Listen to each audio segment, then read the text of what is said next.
Hello everyone, welcome to English Shorthand classes. Exercise 12. Get ready for the dictation. Start. Mr. Chairman, our program has generated widespread spin offs in other fields of science and technology and in industry. ISRO has played a leadership role in the indigenization of strategic materials, increase in the level of technological skills and encouragement of a culture of partnership between government and the private sector.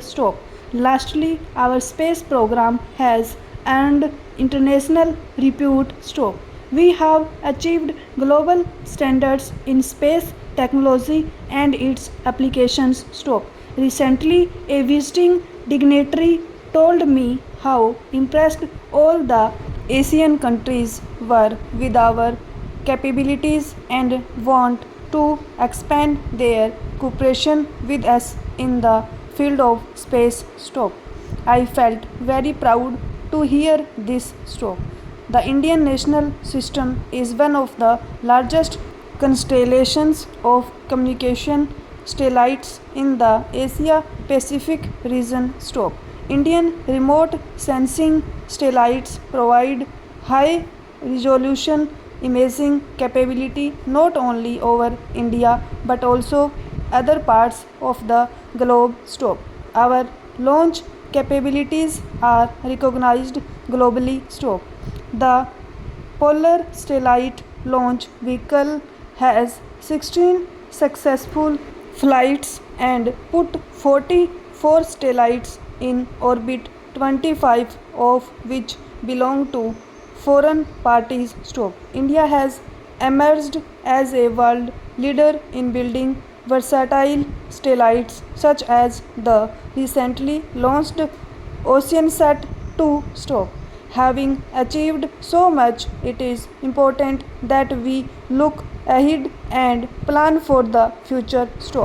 Dr. Vikram Sarabhai had once said, and I quote, "Technology is not an objective to be aimed at, but a tool to be used for the benefit of the common man."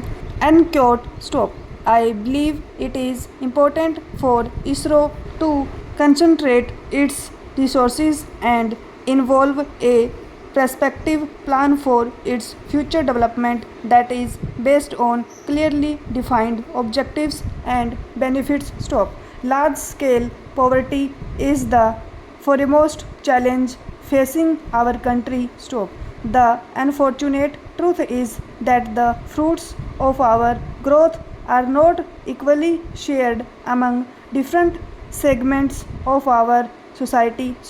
We have to be actually conscious of regional disparities and imbalances within the country and address the inequalities that exist.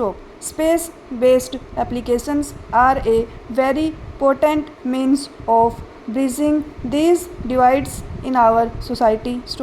It is therefore necessary that we work towards reducing the cost of access to space. This requires expediting the development of heavy lift launchers, advanced propulsion systems including the cryogenic stage and recoverable and reusable launch system. We should pay greater attention to the geosynchronous satellite launch vehicle program. As our economy expands, there will be growing pressure on our resources, whether it is land, water, or minerals.